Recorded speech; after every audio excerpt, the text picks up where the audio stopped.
या लेक्चरला सुरुवात करत असताना आपण बँक व्यवसायाची तत्वे कोणती आहेत याविषयी डिटेल्स माहिती आपण मागच्या वेळेस बघितली होती.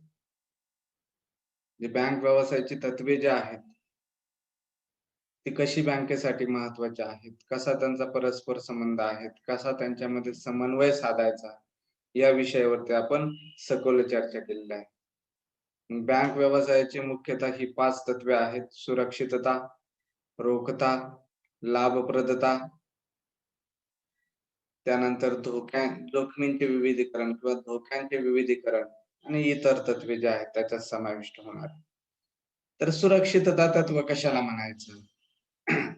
त्यानंतर रोखता तत्व जे आहे ते कशाला म्हणायचं? लाभप्रदता, कारण कोणतीही बँक जी आहे ती नफा मिळवण्यासाठीच स्थापन झालेली असते, याविषयी आपण बघितलेलं आहे.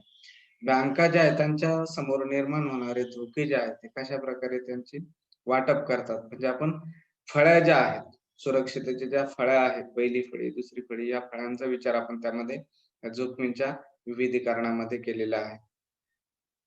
मग त्यानंतर पुढचा भाग जो आहे, तर हे जे तत्वे आहेत, सुरक्षितता आणि लाभप्रदता यांच्यामध्ये परस्पर विरोध कसा आहे, त्यांच्यामध्ये समन्वय कशा प्रकारे साधायचा, याविषयी सुद्धा आपण मागच्या लेक्चरला सखोलकडे जाणार आहोत. सिबिल, नेमके हे सिबिल कशाला म्हणायचं? तुम्ही सिबिल स्कोर जो आहे, सिबिल स्कोर ऐकला असेल. मग हा सिबिल जो आहे, सिबिल स्कोर जो आहे तो कशासाठी असतो, त्याचा नेमका फायदा काय आहे, नेमकं हे सिबिल काय आहे, हे आपल्याला माहिती होणं गरजेचं आहे. सध्याच्या काळामध्ये जो आहे प्रत्येकाला जे आहे कर्जाची आवश्यकता असते आणि त्यासाठी जे आहे त्याचा सिबिल स्कोर केला जातो. मला क्रेडिट कार्ड जरी घ्यायचं असेल तरी तुम्हाला सिबिल स्कोर जो आहे तो तपासणं गरजेचं असतं आणि ते तपासणं. ज्यांचा सिबिल स्कोर चांगला असतो त्यांना ऑफर येतात क्रेडिट कार्ड घ्या म्हणून. तर तुमच्या लेवलला नाही अजून, जर तुम्ही जॉबला असेल पुढे तर त्यावेळेस बरोबर त्या ऑफर तुम्हाला येत असतात. मग आता आपल्याला हे सिबिल जे आहे, ही सिबिल संस्था आहे, सिबिल विषयी आपल्याला आज माहिती करायची. कारण कोणतीही बँक ज्या आहेत, आपण बघितले बँकांचे प्राथमिक कार्य, दुय्यम कार्य यामध्ये आपण बघितलेलं आहे. प्रत्येक बँक जे आहे ते काय करत असते, कर्ज वितरण करत असते. कारण त्यांचं प्राथमिक कार्यामध्ये कर्ज वितरण करणे, कर्ज देणे हे त्यांचं मुख्य फंक्शनच आहे. आणि ह्या कर्ज देण्यातूनच बँका काय करत असतात, उत्पन्न कमवत असतात. मग या उत्पन्न म्हणजे त्यांचा काय असतो, तो महत्तम नफा असतो. म्हणजे नफा मिळवण्याच्या उद्देशानेच बँका स्थापन झालेल्या असतात आणि त्यांनी जास्तीत जास्त नफा मिळावा या हेतूने ते कर्ज वाटप करत असतात. परंतु हे कर्ज वाटप करत असताना त्यांना सुरक्षितता हे तत्व त्या ठिकाणी काय करावं लागतं, पाळावं लागतं. नफा मिळवण्याचे नुसते लाभप्रदता हे तत्व जर त्यांनी समोर ठेवलं, जास्तीत जास्त नफा मिळवण्याचा प्रयत्न केला आणि जास्तीत जास्त कर्ज वाटप केलं आणि कर्जाची जर परतफेड झाली नाही तर बँक बुडू शकते.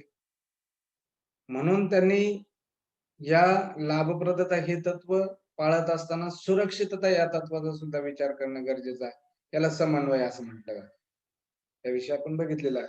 मग बँका ज्या आहेत अशा प्रकारचं कर्ज वितरण करत असताना नेहमी त्या कर्जाची सुरक्षितता बघत असतात. आपण दिलेलं कर्ज जे आहे ते योग्य व्यक्तींना दिलेलं आहे की नाही, जोखमींचे विविधीकरण यामध्ये आपण बघितलेलं आहे. योग्य व्यक्तींनाच ते कर्ज दिलेले आहे की नाही, त्या कर्जाची परतफेड ती व्यक्ती योग्य पद्धतीने करेल की नाही, किंवा ती व्यक्ती कोणत्या कारणासाठी कर्ज घेते. त्या कारणातून जर काही गोष्टी निर्माण होत असेल तर बँकेने दिलेलं कर्ज योग्य आहे. पण अनावश्यक कारणासाठी जर बँकेने कर्ज त्या व्यक्तीने कर्ज घेतलेलं असेल आणि तो ते त्या वापरत नसेल आणि तर अशा वेळी जे आहे तर बँकेला धोका पोहोचतो. म्हणून सुरक्षितता बघणं गरजेचं असतं. मग आता ही जी ग्राहकाची सुरक्षितता जी आहे, ही सुरक्षितता बघण्यासाठी जे आहे, भारतामध्ये जे आहे, बँकांनी अशा काही संस्था निर्माण केल्या, अशा काही बँकांच्या मध्यस्थी संस्था आहेत, की त्या काय करत असतात, कर्जदाराचा जो इतिहास आहे, आर्थिक इतिहास जो आहे, देवाणघेवाणीचा इतिहास जो आहे, तो इतिहास पुरवण्याचं काम करतात. त्याला म्हटलं जातं पत. त्याची पत जी आहे, ती पत कशी आहे? तर ती पत माहिती होण्याचा जो त्या ग्राहकाचा इतिहास जो आहे, तर तो त्या ठिकाणी म्हणजे ग्राहकाची पत जाणून घेणे. जाणून घेणाऱ्या अशा काही संस्था आहेत. आता भारतामध्ये वास्तविक पाहता ही ज्या आहेत ग्राहकांची माहिती पुरवणारी माहिती पुरवणारी ज्या संस्था ज्या त्यांना फारसा इतिहास जुना इतिहास नाही. भारतामध्ये जनरली ह्या ज्या 6 क्रेडिट रेटिंग्स कंपन्या आहेत आपल्या समोर तर दिसतात आपल्याला सिबिल, क्रिसिल, इक्रा, केअर, समेरा, फिच इंडिया आणि ब्रिकवर्क्स रेटिंग ह्या ज्या 5-6 संस्था ज्या आहेत तर ह्या ग्राहकाची पत शोधण्याचं काम करत असतात. मग त्यामधले मुख्य संस्था ज्या आहेत मुख्यतः जे जास्त कार्य करते ते आहे CIBIL, credit information bureau of India limited. तुम्हाला ऑब्जेक्टिव्ह टाइप क्वेश्चन मध्ये हे जे शॉर्ट फॉर्म आहे त्यांचे लॉंग फॉर्म विचारले जातात. तुम्ही हे लिहून घेऊ शकता. तुमच्या समोर स्लाइड आहे. तर अशा प्रकारे CIBIL, credit information bureau of India limited ही एक भारतातील पत अहवाल किंवा पत पुरवठा जो आहे किंवा त्या ग्राहकाची पत कशी आहे याची माहिती पुरवणारी जी आहे ती संस्था आहे. भारतामध्ये ही सर्वात प्रथम स्थापन झाली. या बाकीच्या ज्या 5 दिसतात त्यांच्या अगोदर जे आहे सिबिलची स्थापना झालेली आहे. मग ही सिबिल संस्था जी आहे तर तिची स्थापना जी आहे ती ऑगस्ट 2000 मध्ये करण्यात आली. आणि ह्या पत माहिती घेणाऱ्या ज्या संस्था आहेत, पत माहिती पुरवणाऱ्या संस्था ज्या आहेत, या प्रत्येक संस्थेला ज्या आहेत रिझर्व्ह बँक ऑफ इंडियाची परवानगी घ्यावी लागते. मग त्यामध्ये जे आहे सिबिल काय त्याला अपवाद नाही. तर सिबिल जी संस्था जी आहे तिला अधिकृत परवाना आहे भारतीय रिझर्व्ह बँकेचा. भारतीय रिझर्व्ह बँकेने जे आहे तिला अधिकृत परवाना दिलेला आहे आणि या सिबिलचं नियमन जे आहे हे credit information companies regulation act जो आहे 2005 चा 2005 चा कायदा जो आहे credit information companies regulation act जो आहे त्यानुसार जे आहे या कंपनीचं नियमन केलं जातं. मग ही संस्था जी आहे तर ही काय करते कर्ज घेणाऱ्या व्यक्ती ज्या या कर्ज घेणाऱ्या व्यक्तींची माहिती मिळवते. त्यांचा कर्जाचा जो इतिहास आहे भूतकाळातील त्यांनी काही कर्ज घेतलेले असेल त्याची परतफेड केलेली असेल या संबंधित सर्व माहिती गोळा करण्याचं काम ती करत असते. आणि ही माहिती जी आहे ही सिबिल जी आहे तर आपल्या इतर ज्या बँका ज्या आहेत त्या बँकाकडून माहिती मिळवण्याचं कार्य करत असते. सहकारी संस्था असेल त्या सहकारी संस्थांमधून किंवा त्यांचे इतर ज्या ज्या ठिकाणी ती व्यक्ती कार्य करते त्या ठिकाणच्या कर्मचाऱ्यांकडून ज्या यांच्या मार्फत जे आहे ते काय करत असते तिचा कर्जाचा इतिहास जो आहे आर्थिक जे पत आहे त्या पतीचा इतिहास जो आहे तर तो गोळा करण्याचं काम करत असते. आणि या माहितीवरून जो आहे तर तो ग्राहक जो आहे त्याची कर्ज फेडण्याची क्षमता कशी आहे हे ओळखण्याचं काम करत असते. त्याची संपूर्ण माहिती गोळा करून ही कंपनी जी आहे सिबिल ही संस्था जी आहे ती काय करत असते निष्कर्ष काढत असते. तर निष्कर्ष काढून जे आहे तो ग्राहक त्या बँकेचा बँकेने केलेला कर्ज पुरवठा जे आहे त्या कर्जाची परतफेड वेळेत करेल की नाही याचा निष्कर्ष काढण्याचं काम करत असते.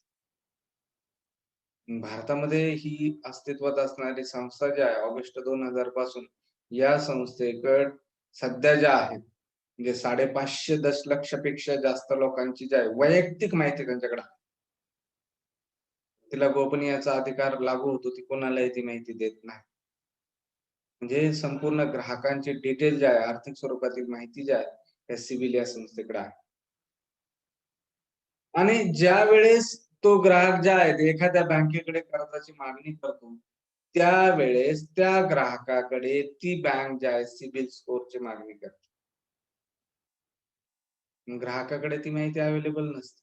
मग ती कोणाकडे असते सिबिल कडे असते. मग सिबिल कडे त्यासाठी अर्ज केला जातो. आपल्या वतीने बँकच अर्ज करते त्या व्यक्तीची माहिती घेण्यासाठी आणि सिबिल जे आहे तर ती माहिती पुरवते म्हणजे ती स्कोर पुरवते. CIBIL score. मग सिबिल स्कोर जो आहे तो 300 पासून सुरू होतो तर 900 पर्यंत असतो. 300 ते 900 जो आहे यापर्यंत जो आहे त्यांचा ज्यांचा स्कोर जास्त आहे जनरली 700 पेक्षा जास्त स्कोर असतो त्यांना इन्स्टंट लगेचच काय होतं कर्ज मंजुरी होत असते. पण जर तो 450 पेक्षा कमी जर स्कोर असेल तर त्यांना एक तो 51 पॉईंटने कर्ज म्हणजे तो वाढवायला सांगतात. मग त्याच्यासाठी ते काही उपाययोजना देत असतात. इन प्रॅक्टिसेसचा भाग आहे. जर तुम्ही तुमच्या घरातले कोणी कर्ज घेत असेल तर ते कधीच त्यांनी अगोदर कधीच कर्ज घेतलेलं नसेल आणि स्कोर कुठंच डिटेक्ट होत नाही. अशा वेळेस ते छोट्या स्वरूपाचं कर्ज घ्यायला सांगतात आणि ते परतफेड करायला सांगतात. त्यावरून स्कोर तयार होतो आणि स्कोर रेटिंगही चांगलं असतं. जनरली 300 ते 900 दरम्यान हा सिबिल स्कोर असतो. तर त्यापैकी जो आहे तर तो जनरली जे आहे 700 पेक्षा जास्त पुढे असेल तर इन्स्टंटली कर्ज लगेच मंजूर होत असतं. पण त्यापेक्षा कमी असेल तर त्या ठिकाणी बँका ज्या आहे अजून काही गोष्टींची पडताळणी जी आहे ती करत असते. म्हणजे अशा प्रकारे बँक ज्या आहेत तर ज्यांचा सिबिल स्कोर चांगला आहे म्हणजे पत चांगले आहेत अशाच व्यक्तींना काय करते लवकरात लवकर जे आहेत काय करत असते कर्ज मंजूर करत असते. बँकेकडे अनेक ग्राहक जे आहे कर्जाची मागणी करत असते पण या सिबिल स्कोरच्या साह्याने ती बँक जी आहे ती त्यांच्यामध्ये तुलना करत असते. ज्यांचा सिबिल स्कोर चांगला आहे त्यांना लगेच कर्ज मंजूर करत असते. म्हणजे अशा प्रकारे भारतामध्ये ज्या आहेत ह्या 6 प्रकारच्या संस्था ज्या आहेत हे सिबिल स्कोर जे आहे किंवा ग्राहकाची पत तपासण्याचं काम करतात आणि सिबिल स्कोर पुरवण्याचं काम करतात. तुम्ही तुमचा सिबिल स्कोर जो आहे तो चेक करू शकता. तर आणि तुमचा जर कर्जाचा इतिहासच नसेल तर तुम्हाला त्या ठिकाणी कोणतीही माहिती त्या ठिकाणी मिळणार नाही. म्हणजे अशा प्रकारे ज्या आहेत तर या सिबिल स्कोर जे आहे किंवा ह्या संस्था ज्या आहेत या ग्राहकाची पत तपासण्याचं काम करतात आणि त्याचा उपयोग जे आहे तो बँकांना त्यांच्या कर्जाची सुरक्षितता राखण्यासाठी होत असतो. म्हणजे हा जर स्कोर चांगला असेल तर त्या ग्राहकाची पत चांगली आहे, त्याची कर्ज परतफेड वेळेवर आहे. तर त्याचा स्कोर चांगला आहे म्हणून बँक त्यांना काय करते लवकरात लवकर जे आहे ते कर्ज मंजूर करत असते. मग आता हा सिबिल स्कोर जो आहे या सिबिल स्कोरवर कोणकोणत्या गोष्टी परिणाम करत असतात, कोणकोणते असे घटक आहेत तर ते परिणाम करत करत असतात. मग पहिला जो घटक आहे तर तो कर्ज परतफेड इतिहास. कर्ज मागणी करणारा व्यक्ती जो आहे त्या व्यक्तीची कर्जाची जी आहे कर्ज परतफेडीची ऐतिहासिक पार्श्वभूमी कशी आहे याच्यावरती काय अवलंबून असतो सिबिल स्कोर अवलंबून. त्याचा इतिहास कसा आहे आर्थिक बाबतीत, आर्थिक त्याने इतर कर्ज घेतलेले असेल त्याची परतफेड कशी केलेली आहे याचा इतिहास जर त्याचा चांगला असेल तर त्याचा स्कोर चांगला येईल. आणि जर त्याचे परतफेड वेळेवर केलेली नसेल, त्याचे हप्ते थकलेले असेल, हप्ते त्याने बुडवलेले असेल, तर असे जर त्याची किंवा कर्ज परतफेडीमध्ये त्याची जर अनियमितता असेल, तर अशा वेळेस त्याचा स्कोर जो आहे तो खराब येतो, कमी येतो. मग असा कमी जर स्कोर आला, तर अशा व्यक्तीस काय होतं, कर्ज देण्यासाठी जे आहेत काय होतो, त्रास होतो. त्याला कर्ज जे आहेत, बँक जे आहेत, सहजासहजी त्याला कर्ज देत नाही. म्हणून कर्जफेडीचा इतिहास सुद्धा जो आहे तो सुद्धा त्या ठिकाणी अतिशय महत्वाचा आहे. तर म्हणजे त्या ग्राहकाची जी आहे कर्ज परतफेडीची क्षमता आहे की नाही ही त्याच्या इतिहासावरून कळते. आणि त्याचा इतिहास ह्या संस्था ज्या आहेत सिबिल संस्था ज्या आहेत ह्या काय करत असतात तपासत असतात. हा एक त्या सिबिल स्कोरवर परिणाम करणारा घटक आहे. त्याचा जर परतफेडीचा इतिहास चांगला असेल तर त्याचा सिबिल स्कोर चांगला असतो आणि कर्जफेडीचा इतिहास जर चांगला नसेल तर त्याचा स्कोर मात्र तो कमी येतो. त्यानंतर पुढचा जो महत्वाचा घटक आहे कर्ज वापरण्याचे प्रमाण म्हणजे युटिलायझेशन तो कसं करतो, त्याचा युटिलायझेशन रेशिओ कसा आहे. म्हणजे ज्या व्यक्तीला कर्ज जे आहे कर्ज दिलेलं आहे त्या कर्जाचा वापर जो आहे तो कशा प्रकारे करतो, त्याने कर्ज किती प्रमाणात घेतलेला आहे आणि त्यापैकी किती टक्क्याचं कर्ज तो वापरतो, पूर्णतः तो कर्जाचा वापर करतो का उपयोगी कामासाठी. तर ह्या घटकाचा सुद्धा त्यावरती सिबिल स्कोर वरती परिणाम होत असतो. म्हणजे त्याला दिलेलं कर्ज जे आहे तो पूर्णतः तो ज्या कारणासाठी घेतलेला आहे त्या कारणासाठी जर तो वापरत असेल तर त्याचा सिबिल स्कोर जो आहे निश्चितपणे चांगला येतो. म्हणजे हे प्रमाण जे आहे कर्ज वापरण्याचं प्रमाण यामुळे 25 ते 30% पर्यंत सिबिल स्कोर वाढतो. म्हणजे त्याच्या इतिहासामध्ये त्याने जे कर्ज घेतलेले आहे त्या कर्जाचा वापर त्याने विशिष्ट कारणासाठी घेतला आणि पूर्णतः ते कर्ज वापरलेलं आहे. काही कर्ज घरच्या घर म्हणजे आपले रेग्युलर एक्सपेन्सेस भागवण्यासाठी आणि काही फक्त त्यासाठी वापरलं असेल तर त्याचा सिबिल स्कोर खराब येईल. पण पूर्ण जेवढं कर्ज घेतलं तेवढं जर त्याने त्या योग्य कारणासाठी वापरलेलं असेल तर त्याचा सिबिल स्कोर जो आहे तो 25 ते 30% जे आहे त्या दरम्यान जो आहे तो वाढू शकतो आणि त्याचा सिबिल स्कोर जो आहे तो चांगला त्यानंतर ज्या आहेत पुढचा महत्वाचा घटक आहे कर्ज आणि उत्पन्न. म्हणजे त्याचं डेप्ट जे आहे आणि इन्कम जे आहे यांच्या दोन्हीमध्ये प्रमाण कसं आहे, कर्जाचं प्रमाण त्याचं कसं आहे, जेवढं उत्पन्न आहे त्याच्यापेक्षा जास्त कर्ज आहे की कमी कर्ज आहे, याचं प्रमाण सुद्धा जे आहे तर हे प्रमाण सुद्धा या संस्था ज्या आहेत त्या तपासत असतात. साधारणतः जे आहे त्याचं उत्पन्न जे आहे त्या उत्पन्नाच्या 40% कर्ज घेतलेलं असतं. जनरली त्याचं वार्षिक उत्पन्न किती आहे आणि त्याच्या किती टक्के प्रमाणात तो जो आहे तर तो ते कर्ज घेतो, याची तपासणी जी आहे तर या सिबिल संस्था करत असतात. आणि हे जर घेतलेलं कर्ज जे आहे तर त्या 40% पेक्षा कमी असेल तर सिबिल स्कोर जास्त येतो, आणि 40% पेक्षा जर जास्त कर्ज असेल तर सिबिल स्कोर जो आहे तो कमी होतो. म्हणून कर्ज आणि उत्पन्न जे आहे याच बघितलं, जेवढं आपलं उत्पन्न आहे तेवढ्याच प्रमाणात कर्ज घेतलं पाहिजे. बरेचसे लोक जे आहे ते उत्पन्नापेक्षा जास्त कर्ज घेतात. मग अशा वेळेस जो आहे तर त्यांचा स्कोर भरत नाही, आणि त्यामुळे जे आहे त्यांना कर्ज मंजुरीसाठी अडचण येते. बऱ्याचशा वेळेस जे आहे अनेक कर्मचाऱ्यांना असं वाटतं आपल्याला इतका पगार आहे, मग आपल्याला एवढं कर्ज देण्यासाठी काय हरकत नाही. पण त्याचा रेशिओ ठरलेला असतो. त्या रेशिओच्या प्रमाणात जर बसत असेल तर बँका तुम्हाला सहजपणे कर्ज मंजूर करतात. आणि ते रेशिओ जो आहे तो जर त्या ठिकाणी जुळत नसेल, कर्ज आणि उत्पन्न यांचा रेशिओ जर जुळत नसेल तर बँका ज्या आहे अनेक प्रकारच्या चौकशा करतात, अनेक प्रकारचे डॉक्युमेंट मागतात ते कर्ज मंजूर करण्यासाठी. मग तुम्ही म्हणाल आपण तर गव्हर्नमेंट सर्वंट असून आपल्याला एवढा पगार असून बँका एवढं आपल्याला अडचण का आणतात? तर ह्या काही गोष्टी असतात त्या बारकाईने चेक करत असतात. मग हे त्यांचं जे प्रमाण ठरलेलं आहे त्या प्रमाणात जर ते कर्ज बसत असेल सहजपणे देतात. आणि जर ते प्रमाण त्यामध्ये जमत नसेल तर बँका ज्या आहेत तर सहजपणे कर्ज मंजूर करत नाही. म्हणून सिबिल स्कोर जो आहे तर ह्या घटकांवरती अवलंबून असतो. कर्जफेडीचा इतिहास कसा आहे, कर्जाचं युटिलायझेशन कसं आहे, कर्ज आणि उत्पन्नाचं प्रमाण कसं आहे, तर हे जे आहे तर ह्या गोष्टी ज्या आहेत महत्वाच्या आहेत. ह्या गोष्टी सिबिल स्कोरवर नेहमी परिणाम करत असतात. मग त्यानंतर जे आहे तर सध्या जे आहेत अनेक प्रकारचे कर्ज जे आहेत तर ते उपलब्ध आहेत. ग्राहकांना जो आहे प्रत्येक वित्तीय संस्था ज्या आहेत ते कर्ज ऑफर करत असते. प्रत्येक संस्था ज्या आहे तर तुम्हाला फक्त कर्ज घ्यायचं एवढं जरी कळालं तरी अनेक बँकांचे प्रतिनिधी जे आहेत ते तुमच्याकडे येतील, तुमच्याकडे चौकशी करतील. फोनवरती जे आहेत बऱ्याचशा गोष्टी तुम्हाला ते सांगतील, त्यांच्या ऑफर सांगतील. म्हणजे हे कर्ज जे आहे तर हे कर्ज देण्यासाठी ते तयार होतात. मग त्यामुळे जे आहे तर तुम्ही जर अनेक प्रकारचे जर कर्ज घेतलेले असेल आणि तुमचं कर्ज आणि उत्पन्न प्रमाण त्या ठिकाणी जुळत नसेल, तर अशा वेळेस काय होतं, तुमचा सिबिल स्कोर कमी होतो. म्हणून तुम्ही जे आहेत अगोदर अनेक प्रकारचे कर्ज घेतलेले आहेत त्याची त्याची परतफेड जी आहे तुम्ही वेळेवर करा. परंतु तुम्हाला अजून जर स्वरूपात आणखी स्वरूपात जर कर्ज हवा असेल तर त्या ठिकाणी क्रेडिट स्कोर जो आहे तर तो क्रेडिट स्कोर तुमचा त्या ठिकाणी दाखवला जातो. कारण तुमच्याकडे अगोदरची कर्ज आहेत त्याची परतफेड चालू आहे आणि त्यावरून अजून तुम्ही कर्ज मागतात, म्हणजे तुमचा क्रेडिट स्कोर त्या ठिकाणी कमी दिसतो. जरी तुम्ही एकही हप्ता त्या ठिकाणी अ, थकवलेला नसेल आणि तुमच्या वेळेत जर सगळे हप्ते फेड होत असेल, पण तुमच्यावरती अगोदरचं कर्ज आहे आणि तरीही तुम्ही पुन्हा कर्ज मागतात, म्हणजे कर्ज आणि उत्पन्न परिणाम जो आहे याचं प्रमाण जे आहे तर ते तुमचं कमी जास्त होऊ शकतं.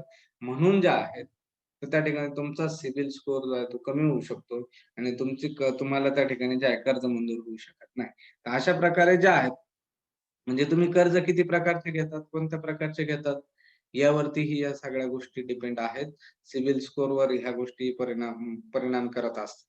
की तुमच्याकडे कोणत्या-कोणत्या प्रकारचे कर्ज आहे ना, अजून तुम्ही कर्जाची मागणी करतात, म्हणजे तुमचा सिबिल स्कोर जो आहे तो कमी होऊ शकतो. त्यानंतर अचानक जे आहे, एखादी व्यक्ती जी आहे, अगोदर त्याने कर्ज घेतलेलं आहे आणि अजून तो कर्ज मागतो. कर्जाचं त्याच्या मोठ्या प्रमाणात त्याची वाढ ज्या उत्पन्नापेक्षा जास्त कर्जाचं मध्ये वाढ होते, त्याची टक्केवारी वाढते. याचा अर्थ ज्या या सिबिल संस्थांना काय वाटतं, की ही जी जी ग्राहक व्यक्ती जी आहे, तर त्या व्यक्तीची कर्जाची भूक खूप मोठी आहे. मग अशा व्यक्तीला जे आहे कर्ज देणे, बँका एकाच व्यक्तीला मोठ्या प्रमाणात कर्ज देत नाही. म्हणून जे आहे तर या ठिकाणी जे आहे ते एकाच व्यक्तीने जर जास्त मोठ्या स्वरूपात कर्जाची मागणी केली, तर त्याचाच क्रेडिट स्कोर जो आहे तो कमी होतो. कारण तो नुसता कर्जबाजारीच दिसतो. म्हणून या ठिकाणी या आर्थिक पत चौकशी करणाऱ्या संस्था ज्या आहेत ग्राहकाचा संपूर्ण इतिहास तपासतात. त्या ग्राहकावर जास्त मोठ्या स्वरूपाचं कर्ज असेल तर त्याचा सिबिल स्कोर जो आहे तो कमी येतो. आणि त्याची जर जास्तीत जास्त मोठ्या प्रमाणात त्याच्यावर कर्ज असेल तर त्याची कर्जफेडीची क्षमता सुद्धा कमी होत असते. म्हणून अशा प्रकारे हे जे पाच मुद्दे आहेत तर हे घटक आहेत तर या घटकांचा परिणाम जो आहे तो सिबिल स्कोरवर होत असतो. म्हणजे सिबिल स्कोरवर परिणाम करणारे घटक जे आहेत कर्ज परतफेडीचा इतिहास, कर्ज वापरण्याचे प्रमाण, डेट अँड इन्कम यांचा रेशिओ जो आहे, त्यानंतर इतर अनेक स्वरूपाचे कर्ज किंवा एखाद्या ग्राहकाच्या कर्जांमध्ये अचानक वाढ होणे म्हणजे त्याची कर्जाची भूक मोठी असणे. कर्जाची भूक जर मोठी असेल तर त्याची परतफेडीची क्षमता सुद्धा कमी होते. म्हणून त्याचा क्रेडिट स्कोर जो आहे तो कमी होतो. म्हणून हे सर्व घटक जे आहेत ते सिबिल स्कोरवर परिणाम करत असतात. तुम्हाला परीक्षेला येऊ शकतं सिबिल स्कोरवर परिणाम करणारे घटक स्पष्ट करा. तुम्हाला हे 5 घटक जे आहेत ते सहजपणे त्या ठिकाणी लिहिता आले पाहिजे. त्यानंतर सिबिल स्कोर जो आहे किंवा क्रेडिट सिबिल जे आहेत किंवा क्रेडिट स्कोर जो आहे तर या क्रेडिट स्कोरचं काय महत्व आहे? कशासाठी हा गरजेचा आहे? आता आपण एवढी चर्चा केली यावरून आपण सहजपणे सांगू शकतो. सिबिल स्कोर जो आहे तो कशासाठी गरजेचा आहे? तर आपल्याला कर्ज जे आहे ते सहजपणे मंजूर व्हावं आणि सुरक्षाधिष्ठित कर्ज मंजूर व्हावं. त्यातून परतफेडीची जी आहे तर कोणतीही धोका त्यामध्ये येऊ नये यासाठी गरजेचं आहे सुरक्षा. कारण क्रेडिट स्कोर मुळे जे आहे तर एकंदरीत त्या व्यक्तीची जी आहे पत क्षमता कळते आणि त्याचा स्कोर जो अधिक असतो तर त्याचा स्कोर अधिक असेल तर त्याला सहजपणे काय होतं कर्ज मंजूर होत असतं. मग बऱ्याच वेळेस जे आहेत आपल्याला असं वाटतं की आपण घर किंवा मोटार गाडी जे आहेत त्यासाठी घेतलेले कर्ज जे आहे तर ते आपल्याला सुरक्षित आहेत असं जे आहेत वाटतं आणि सहजपणे हे कर्ज मिळतात. परंतु हे कर्ज जे आहेत म्हणजे घर आणि मोटर गाडी घेताना हे सुरक्षा दृष्टीत कर्ज का असतात की मुळातच ते कर्ज देताना ती घेतली जाणारी संपत्ती जी आहे ती बँकेच्याच नावावर असते. तारण म्हणूनच ती घेतलेली असते म्हणून ती सुरक्षा दृष्टीत असते आणि ती तुम्हाला सहजपणे ते देतात. जर तुम्हाला जी वस्तू घ्यायची आहे घर किंवा गाडीसाठी तुम्हाला कर्ज घ्यायचं आहे आणि त्यांना म्हणा तुम्ही घर किंवा गाडी जी आहे ती तारण ठेवायची नाही, इतर काही कारण घ्या, आमची जमीन तारण घ्या, आमचं इतर तारण घ्या, ते घेणार नाही. मग आपल्याला असं वाटतं की आपला सिबिल स्कोर जो आहे चांगला आहे आणि आपल्याला घर गाडीसाठी सहजपणे कर्ज मिळतं. तर तसं नाही. तर त्या ठिकाणी सिबिल स्कोर का वाढतो? आपण जी सुरक्षा जी आहे, सुरक्षा म्हणून दिल्या जाणाऱ्या, तारण म्हणून दिल्या जाणाऱ्या गोष्टी ज्या आहेत, तर जी वस्तू आपण घेणार आहे तीच त्यांच्याकडे तारण असतं. आपण घरासाठी कर्ज घेतलं, तर ते घरच बँकेच्या नावावर असतं. त्याचे संपूर्ण डॉक्युमेंट जे आहे ते बँकेकडे असतात. आपण जर एखादी मोटार कार घेतली तर त्या कारचे डॉक्युमेंट सुद्धा जे आहेत तर त्याचे संपूर्ण अधिकार जे आहेत तर ते बँकेकडेच असतात जोपर्यंत आपण पूर्ण हप्ते भरत नाही. म्हणून त्याला सुरक्षा दृष्टीत कर्ज म्हटलं जातं आणि ते सहजपणे जे आहे ते मंजूर होतात आणि अशा वेळेस जे आहे तर त्या ठिकाणी आपला स्कोर सुद्धा चांगला आहे. हे जे आहे तर हे कर्ज आपल्या वेळेवर जर आपण फेडत असेल तर आपला क्रेडिट स्कोर जो आहे तो त्या ठिकाणी चांगला येतो आणि ह्यांना सुरक्षा दृष्टीत कर्ज मानलं जातं. कारण त्याचं तारण म्हणूनच ज्या गोष्टीसाठी कर्ज घेतलं त्याच गोष्टी त्या ठिकाणी तारण म्हणून दाखवल्या जातात. त्यानंतर पुढचं महत्व जे आहे तर ते बिगर सुरक्षा दृष्टीत कर्ज. जर आता अशा वेळेस जे आहे बिगर सुरक्षा दृष्टीत म्हणजे आपण तारणच देणार नाही जी वस्तू घेणार. तर अशा बिगर सुरक्षा दृष्टीत कर्ज जे आहे तर ते आपल्याला घ्यायचं असेल त्यावेळेस जर आपला सिबिल स्कोर चांगला असेल तर आपल्याला हे कर्ज सहजपणे मिळतं. म्हणजे आपला सिबिल स्कोर जो आहे तो चांगला उत्तम असेल तर ही सिबिल संस्था जी आहे आपल्या बँकेला जे आहेत ती काय करते आपलं सिबिल स्कोरचं प्रमाणपत्र जे आहे सादर करते आणि सहजपणे आपल्याला या स्वरूपाचे कर्ज जे आहे ते त्या ठिकाणी मिळत असते. या ठिकाणी या कर्जासाठी कोणतेही तारण देण्याची गरज नाही. म्हणजे जर एखादी बँक जी आहे तुम्हाला पर्सनल लोन जर देण्यास तयार असेल तर पर्सनल लोन साठी ती काही तारण घेत नाही. त्यावेळेस तुमचा सिबिल स्कोर चांगला असतो, तुमचे व्यवहार चांगले असतात, त्यावेळेस तुम्हाला ती काय करते ऑफर करते. त्यावेळेस क्रेडिट कार्डच्या बऱ्याचशा ऑफर तुम्हाला येतात तर त्यावेळेस तुमचा क्रेडिट स्कोर जो आहे तो चांगला असतो. त्याला आपण सिबिल स्कोर असं म्हणतो तो चांगला असतो. तर त्यावेळेस जे आहे तर तुम्हाला सहजपणे जे आहे बिगर सुरक्षा दृष्टीत कर्ज जे आहे ते मिळू शकतं.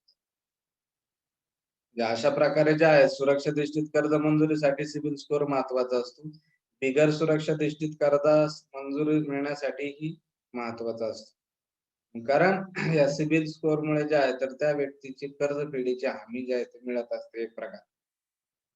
म्हणजे कर्ज जो आहे तो सहजपणे फेडू शकेल अशी हमी जी आहे या स्कोरवरून कळते, की त्याचा इतिहास जो आहे तो चांगला आहे.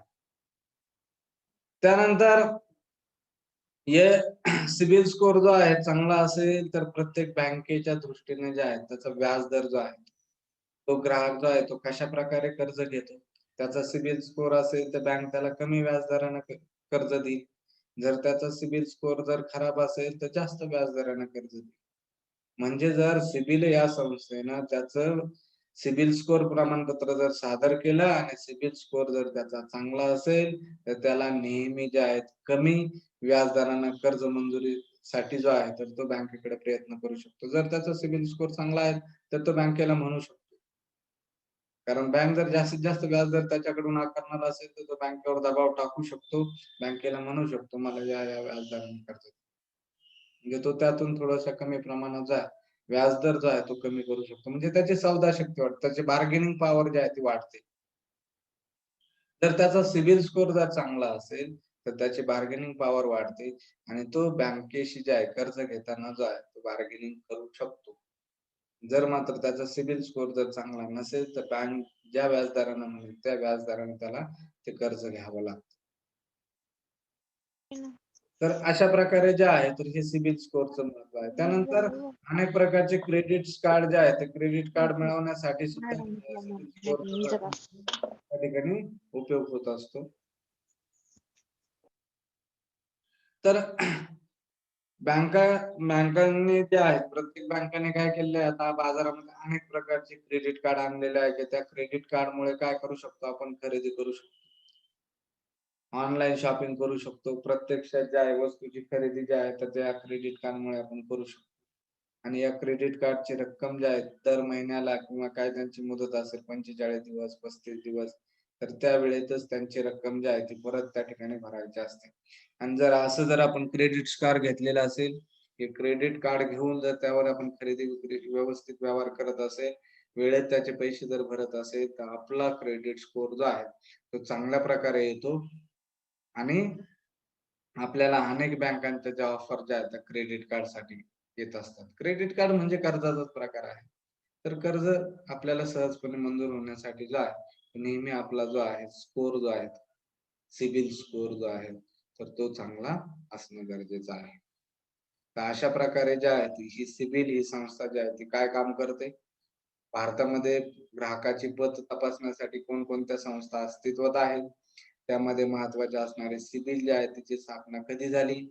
तर या सिबिल स्कोरवर परिणाम करणारे कोणते घटक आहेत आणि सिबिल स्कोरचे महत्त्व काय आहे? या गोष्टी ज्या आहेत आपण आजच्या लेक्चरला बघितलेल्या आहेत.